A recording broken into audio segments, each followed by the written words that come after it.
What do we have here? I've been expecting something from these guys. Let me get these two boxes thrown in the back of the truck, guys. This is something. This is a foundry. I don't know anything about foundries, but I guess it's time to learn. So welcome back to the channel, guys. What was in that box is this Vevor electric melting furnace. I have absolutely this much experience with all of this kind of stuff. I saw one on Chuck Gentle's channel. I saw one on Smokey and Spike's channel. Thought I would probably pick one up. It's something I've always wanted to kind of get into. I'm very familiar with oxygen, acetylene, and all that kind of stuff in torches. But haven't done anything with anything like this before. I've melted stuff in crucibles and seasoned crucibles and all that kind of stuff, but I am a total complete noob at stuff like this. I'll probably be asking you guys a lot of questions. I've already got this baby all heated up and did a couple pours already. Do not laugh, ladies and gentlemen, when you guys see these. So this was my first pour. Yeah, that was super rough. And then here was my second one. So it's coming out better and better all the time. You guys will be able to witness my third. And I'll show you something here in just a second on one of the mistakes I already made. But I went ahead and picked up this furnace from Vevor. I'm kind of up in the air on it. I'm kind of in the opinion that if things are half price, they probably are that same quality. If I were using this every single day for something like if I needed it for work, I would have a much better model. But for me, just to tinker around with it every once in a while, I think it'll end up being okay. This furnace came with a couple fuses here in case something pops, right? Some control fuses. Came with a pair of tongs, of course, for the crucibles. Some gloves. Right? I wouldn't say these are probably the best on the planet, but at least they supplied some of those. 2 crucibles, a 3 kilogram and a 1 kilogram. I've already used this here. One of the problems I had was I did some silver and you can see that it got hung up on that lip. So I don't know how I'm going to get that off. I tried to just heat it up totally, get this thing to where it'd fall back down. Guys, if you guys know what to do here, personally, I would just take my MAP gas and get it so hot to where it'll drop down to the bottom. Maybe that's the solution, maybe that's not. But any help you guys can give me on this kind of stuff, I'll be asking some questions of you guys who are real professionals at it. So hopefully maybe I'll have to get on the phone with one of you guys or something so you can help teach me as I progress along with this thing. It also came with this little mold here, tiny little rinky-dink thing, but you know, what do you expect? And one thing that I noticed they did not provide, which is going to be nice if you guys start messing around with one of these. This is a graphite rod that I've already had from when I was doing that crucible work and some of the copper stuff I've done, but it did not come with one of these. So in my going back and forth with Vevor, I'll probably tell them, hey, come on guys, you guys got to supply one of these rods too with everything. It makes sense. They probably don't even know. I don't have any junk silver laying around. I do have one of these, so I know this is probably going to touch a nerve with a couple of you guys, but let me do something to this thing, guys, and I'll be right back. I know. Go grab the pitchforks. It's a witch hunt. Shame on me. Blasphemy. It's just a buffalo anyway. So let me get this thing fired up. I need to go get a different camera so I can kind of show you guys what I'm doing here, what the controls are kind of like. The controls on this are on Celsius, so you're going to have to kind of need to know that. It came preset from the factory at 1100 Celsius. From what I recall, I think that's a good temperature for the silver. So break out my cell phone on this. I don't know if it's going to show backwards or not. I hope it doesn't, but we'll see what happens here. This control panel is fairly easy. However, it's kind of a pain in the butt a little bit. I guess if you use it all of the time. I pressed the P button. That's what initiates these two flashing lights. That's what's going to get this thing started up. If I press the U button, that's where I can adjust the temperature up or down. I've noticed the thermostat on it, when it achieves the desired temp, it fluctuates back and forth about 3 degrees. So it'll go up to 1103. It'll go down to 1097. That's what the thermostat is kind of set at. But we'll let this baby sit here for a while. We'll grab this mold. We'll start to get it preheated. Throw that up top. I'm going to be measuring the heat of the mold from this cheesy thing. I want to see the mold to be around 900 or 1,000 degrees. Guys, that's my speculation. So please let me know if that's the proper temp for something like this.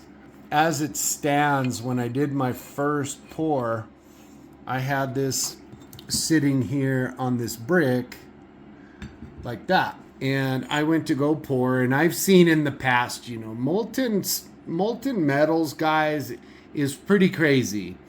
It sticks together. It's kind of like hot mercury. It wants to roll around. You can actually pour it in the mold, and then it'll actually bounce out. And so that's exactly what happened on my first pour. You can see a little silver there, and it came down, ran across here to my heat board. It started parking itself there. Some of it even rolled off, hit GNS, and poor Careless Whispers. Look at that. Nice little old bead fell down on her and melted all the way through this. So, you know, you got to be super careful when you're kind of doing this thing. So I got some old fire brick laying around. I'm going to use this as a backstop, see? So if it does go to bounce out, then at least it'll hit these backstops and then hopefully back in there. So you got to be careful with molten metals. You just never know when a hot little piece is going to come flying at you and then just burn you half to death. But guys, let's let this baby get hot. And then we are getting closer and closer, guys. It's at 1068, set point's 1100. It's so far taken 13 minutes to get that hot. So that's pretty good. That's pretty good recovery time. I'm going to get ready to load in ½ ounce of silver in this thing. I went and took my MAP gas torch and cleaned up the lip like I said I was going to do. But one thing I noticed about these crucibles, guys, is they are not very thick. I mean, they only feel like maybe a little bit over 1/8 of an inch wall. To me, that's kind of thin. I'm new to all this stuff. I don't know. But I would suspect that's probably a little bit thin-walled. I'm not so sure that I would want to take this heavy chunk of metal and just drop it in there. You guys tell me if it's all right or if you think it would crack it or not. My thinking is I'd probably want to just put it in there and let it slide down in there, so I'm not like cracking the bottom of this thing. On my other 2 pours, I already have this in there, and I dropped those big heavy pieces in there, and I could hear it go punk. I thought, yeah, you know what, Gold Pen, that might not be the best idea. We're sitting at 1091 now, very close to our set point. We're gonna go ahead and open this up. I put the mold up here, and I'm curious to see at what temp that is. 249. That's a long way to go to 900. But let me get that taken off. We'll put this crucible in there. We'll burn it. We'll get it all melted. Instantly, that took the temp down 150 degrees Celsius. Actually, about 200 Celsius. Let me throw the timer back on. We'll see what this takes to to get brought back up to temp, get that stuff melted. Once everything's liquefied, guys, we'll be back. 13 minutes, everything is all melted down, guys. I had the mold on top of there. It only got up to like 278 degrees. I was hoping maybe I'd get a little bit more than that. I need to get this mold turned around, put down here where I want it. I'm just going to let this stuff run. I'm going to keep it liquefying, grab some MAP gas here, get to heating up this mold some more, checking the temp every once in a while. So guys, let me get this heated up to where I want it. And once I get to pouring, I'll be back here in just a sec. Alright guys, here comes the tricky part. I got that up to 900. It's show time. Let's see how this goes.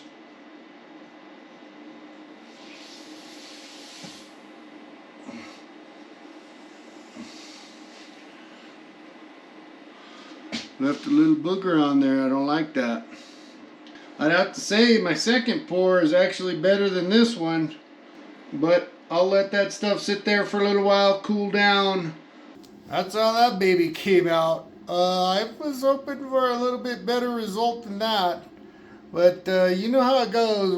Once you start doing something new, there's always all kinds of learning curves you gotta learn and do.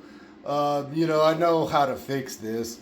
Take this mold over somewhere else and just put the torch on it while it's in this mold and get all flattened out. But I kind of like it rough like that, you know? Kind of cool and gives it some character. Then with the panic of trying to get all this stuff done, it's like you need two people, but you're only one. Knocked over the damn camera. But I'll tell you what, guys, if you made it this far into the video, you know, I bought this one from Vevor. And it was just crazier than heck because the very next day I get an email from them on my goldpansuntan@gmail.com account. And they said, hey, you know, we see you got a YouTube channel and we're wondering if you wouldn't review our melting furnace. And I wrote back to him, I said, well, gosh, that sure is funny. I said, I just bought one yesterday. And I'd be happy to do a video on it, but, you know, I already bought one. And they asked me, they said, oh, well, you know, how about we just refund your money and you can do the thing and so on and so forth. Well, I went back and forth corresponding with them on the email and I said, why don't we just do it like this? Why don't we, and you guys see this box right there, right? Yeah, that's another Vevor melting furnace. So I told them, why don't you send me one? I'll review the one I bought. You send me another one that I can give away on my channel. So that's what we're going to be doing here, guys. I'm going to give away the first pour, the second pour, third, and the fourth pour. Still got this one to do here. So I'll melt this one down. We'll do that. All of this silver, I do not care where you live. If you live in Mars or Australia or wherever you live, if you win on that one, I'll be sending these little pieces of silver to you. The Vevor, I got to ship that, and that's going to be expensive. That one's got to be just in the lower 48 states. So, but I'll tell you what, I'm going to turn the camera off. I'm going to get this out of the mold, get this thing heated back up again, get this last one poured. The only thing I need you to do in the comment section on this one, there's just a couple little rules on this one, guys. Of course, I'd ask for you to be a subscriber, right? And the second thing is in the comments, I want you to write hashtag Vevor, VEVOR. That'll get you entered into winning. I'm going to do this deal probably in 3 days from this video. So Wednesday, Thursday, Friday. I'll end up doing the winner video on Friday at some time. Fridays are bad days for me. So I don't know if I'll get it out later on in the night. But appreciate you guys watching. Be on the lookout for that video in 3 days. We appreciate the hell out of you. Make sure to smash out our subscribe button if you get a chance. Take care. Gold Pan and Suntan is out.